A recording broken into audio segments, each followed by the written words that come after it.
Bienvenidos a este video sobre el modelo Reason, debido a su creador, el señor James Reason, una de las personas contemporáneas que en este momento tiene más de 80 años, que con más ímpetu y prodigalidad de publicaciones, charlas, ha contribuido al estudio, la investigación y el análisis del error humano. El modelo de Reason fundamentalmente trata sobre las fallas latentes o activas que deterioran la integridad de un sistema o de una determinada operación de manera potencial o actual, concreta, debido a grietas en las barreras y defensas del sistema que posibilitan el incremento de las probables consecuencias de un peligro, o sea, el aumento del riesgo. Constituye una herramienta sumamente útil tanto para prevenir por diseño situaciones adversas como para analizar hechos consumados que resultaron inevitablemente negativos, pero construyendo y reforzando barreras sólidas para que al menos determinada circunstancia que se identificó no se repita en el futuro. En la bibliografía, especialmente en inglés, vamos a encontrar referirse al modelo de Reason como el modelo Swiss Cheese por las fetas con perforaciones, agujeros que tiene el queso Gruyère, que en general en inglés se lo denomina Swiss Cheese o queso suizo.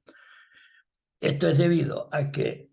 independientemente de que un sistema tenga determinadas barreras para que una amenaza, un peligro, no progrese dentro de la organización hasta constituir un evento adverso, no obstante, hay fallas latentes o activas que generan grietas, perforaciones en esas barreras, aun cuando las hay, o hay una falta de determinadas barreras y permiten que los recursos de seguridad de un sistema sean permanentemente burlados por un peligro o una determinada amenaza. En términos más aplicables al ambiente aeronáutico, en definitiva, lo que el modelo de James Reason nos proporciona es y nos identifica y nos transmite claramente la cantidad de recursos de seguridad que un sistema tiene disponibles, muchas veces existentes estas barreras en la organización, pero con fallas que constituyen grietas, perforaciones en esas barreras que permiten que un determinado peligro vaya penetrando en la organización de una manera que progrese de forma tal que finalmente genere un evento adverso. En primer lugar, el modelo nos hace reflexionar sobre la importancia enorme de tener una formación, una educación, las personas, una cultura, la organización, de tal modo que sus empleados, sus profesionales, las personas involucradas en esa organización tengan una formación adecuada y la organización lo mantenga culturalmente fuerte la importancia de estar capacitado para identificar muy temprano, con una bandera roja, con una bandera de alarma, saber identificar oportunamente los peligros, riesgos, amenazas para la integridad de una operación o de la propia organización. Esa amenaza externa, que muchas veces, si es externa, es no controlable por la organización, puede la organización generar y tener recursos para contrarrestarla. Por ejemplo, esa amenaza puede llegar a estar constituida por una mala influencia cultural, una influencia cultural en una sociedad, en una comunidad, por ejemplo, con desapego a la autoridad, desapego al cumplimiento de las reglas, las normas, etc. Eso para una operación aérea, por ejemplo, representa un determinado peligro o amenaza. Por lo tanto, si la organización levanta una barrera representada por una sensata conducción y un liderazgo efectivo, adecuado, apropiado para las circunstancias y la actividad de la organización, esa amenaza va a rebotar, va a ser rechazada por ese blindaje y no va a penetrar en la organización. Si ese recurso no existe o existe y no es el apropiado, o es el apropiado y por alguna razón las personas involucradas no lo respetan, no adhieren a esa sensata conducción, en vez de la barrera rechazar ese peligro, esa amenaza va a seguir penetrando, hasta que se encuentre, por ejemplo, con que si esto progresa va a generar en la organización una supervisión insegura, un nivel de gerencias medias inapropiado para por ejemplo, la seguridad operacional o antes que eso, para instalar culturalmente buenas prácticas aeronáuticas en una organización que como consecuencia favorezcan o consigan un alto nivel de seguridad operacional. Si la organización, mediante capacitación, entrenamiento, conciencia, genera esa barrera, esta amenaza no va a penetrar y va a ser rechazada por esta segunda barrera de contención. Pero si esa capacitación y adecuado adiestramiento no existe o es el inapropiado, la amenaza, el peligro, va a seguir penetrando en la organización. Sigue penetrando hasta tal punto en donde se dan lo que su creador, James Reason, designa como condiciones previas a un evento adverso, evidentemente, condiciones previas que si no se detiene el peligro ahí, estas condiciones son previas a que en algún momento se produzca un resultado en negativo, un incidente, un accidente, daños a los bienes materiales, al equipamiento, a las personas, etc. Esas condiciones previas están formadas básicamente por lo que se denomina condiciones latentes. ¿Por qué? Porque todavía no generaron una salida, un evento, un resultado adverso, pero estamos comprando todas las fichas para que realmente se produzca, porque no estamos haciendo las cosas adecuadas para contener un determinado peligro o amenaza que en su momento fue apropiadamente identificado, pero las barreras no existieron o fueron inapropiadas. Por lo tanto, latente porque representan un peligro, un riesgo potencial. Potencial. Si en algún lugar del sistema la organización crea, mantiene sistemas de gestión como los Standard Operating Procedures o procedimientos operativos normalizados, que son estándares que la empresa fija para cómo van a ser las cosas y cómo se van a realizar todos los procedimientos, y está publicado, escrito, conocido y actualizado para todo el personal. Si eso es efectivo, aún habiendo llegado a las condiciones previas, teniendo una mala influencia cultural que no supimos detener, generó una supervisión insegura que no supimos contener, se empiezan a dar las condiciones previas para tener un resultado adverso, pero yo generé un sistema de gestión, por ejemplo, con procedimientos operativos normalizados, con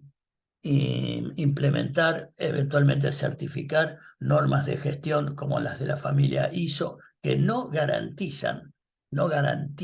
las cosas, pero sí aseguran que los procesos y procedimientos se lleven a cabo de una determinada manera y dentro de un marco regulatorio con resultados aceptables. Si esos sistemas no existen o son inapropiados o existen, son apropiados y las personas no los respetan, y a quien no los respetan no tiene un resultado punitorio la organización por violar un procedimiento, efectivamente ese determinado peligro va a seguir penetrando en la organización. Para lo cual da lugar a que empiecen a tener existencia los actos inseguros. Los actos inseguros sí ya son errores y violaciones que constituyen fallas activas. Olvidarse de bajar el tren por no haber hecho una lista de control que está en los procedimientos operativos normalizados, que no le dimos bolilla, entonces nos olvidamos de bajar el tren porque no hicimos la lista de chequeo. Eso ya es una violación, pero constituye un acto inseguro, lo mismo que un error, que la única diferencia es que el error es un acto involuntario que degrada potencial o activamente un sistema, mientras que la violación es una infracción, es el incumplimiento intencional de una norma, regulación, regla o procedimiento. Perfecto. Aún después de cometer actos inseguros que ya degradan de forma activa un determinado sistema, si la organización tiene implementado un adecuado modelo de gestión de la amenaza y el error, ante esas evidencias, el sistema va a rechazar en ese blindaje la amenaza o el peligro inminente que ha llegado hasta allá las entrañas de la propia organización y metido en sus operaciones. Si ese modelo de gestión de la amenaza y el error no existe, o como comentamos previamente en el caso de otras barreras, no es la adecuada, o los individuos no la respetan y la organización lo tolera, la amenaza va a seguir penetrando y vamos a tener como último un recurso tecnológico que nos lo proporciona la tecnología. Por ejemplo, la alarma audible de que, y muchas veces audible y luminosa, de que el tren de aterrizaje no está bajo y trabado en el momento que, en una configuración, en un momento de la aproximación, en un momento de la operación que debiera estar abajo y trabado. O del mismo modo que un cajero automático nos alerta que no hemos retirado la tarjeta o nos avisa que al terminar la operación retiremos la tarjeta, y si no lo hacemos nos tira un mensaje por la pantalla y una alarma, etcétera, y que últimamente nos pide ingresar la tarjeta, hacerlo, y antes de completar la operación que la retiremos, etcétera. Son todos recursos tecnológicos que la industria, la tecnología nos provee para, bueno, si llegamos a esta situación de que hicimos mal o no hicimos todo lo que debimos hacer de una determinada manera, un recurso tecnológico nos da un aviso, como tocándonos el hombro de, che, vas mal, esto viene mal. Ahora, ¿qué pasa? Hay colegas, porque hay historias sobre eso y lo revelan las investigaciones de accidentes e incidentes aéreos, que en el caso, por ejemplo, de no bajar el tren, por no haber hecho una lista de chequeo, por no tener una sensata conducción la empresa, por no tener capacitación y entrenamiento adecuado, por no tener sistema de gestión, por no tener un sistema de gestión de la amenaza y del error, por ejemplo, por no leer las listas de chequeo, listo. El señor no bajó el tren porque no leyó la lista de chequeo, pero encima le sacó el fusible a la alarma para que no moleste el ruido de la alarma. Eso ha sucedido, no es una imaginación mía. Entonces, ahí ya han desaparecido todas las defensas y todas las barreras y todos los recursos de seguridad con que un sistema cuenta, que son muchísimos. Y al desaparecer eso, aquel peligro ha llegado ahora sí a las más profundas entrañas de la organización y al interior de una operación concreta, para que desaparecidos todos los recursos de seguridad con que el sistema contaba o debiera contar, se constituyan en un accidente o un incidente grave. Este es el tremendo valor del modelo Shell, que, como dijimos en la primera lámina, no solamente puede ser usado por diseño para construir una organización que tenga fortalecidas y sólidas todas estas barreras y recursos de seguridad, sino que también sirve para que si algo fue inevitable, como el accidente de Cromañón, que casi 200 personas murieron incineradas, poder analizar con la ayuda del modelo Shell porque también sirve el Shell para ello, como lo dijimos, pero es mucho más rico y profundo, lo que proporciona para un análisis posterior a un evento adverso el modelo Shell para poder determinar cuáles y en qué fallaron las barreras, los recursos de seguridad para que tal evento haya sucedido, para que, ya que está el dolor y el costo de que suceda, por lo menos tenga algún aspecto positivo en el sentido de poder ser usado para que en el futuro al menos esas mismas causas, esos mismos recursos de seguridad que no existieron o fueron insuficientes o burlados, no vuelva a suceder en el futuro en una situación similar. Hasta acá, por favor, no duden en contactarse con ProFlight para cualquier duda, comentario e inquietud que tengan al respecto de lo que hemos visto. Muchísimas gracias.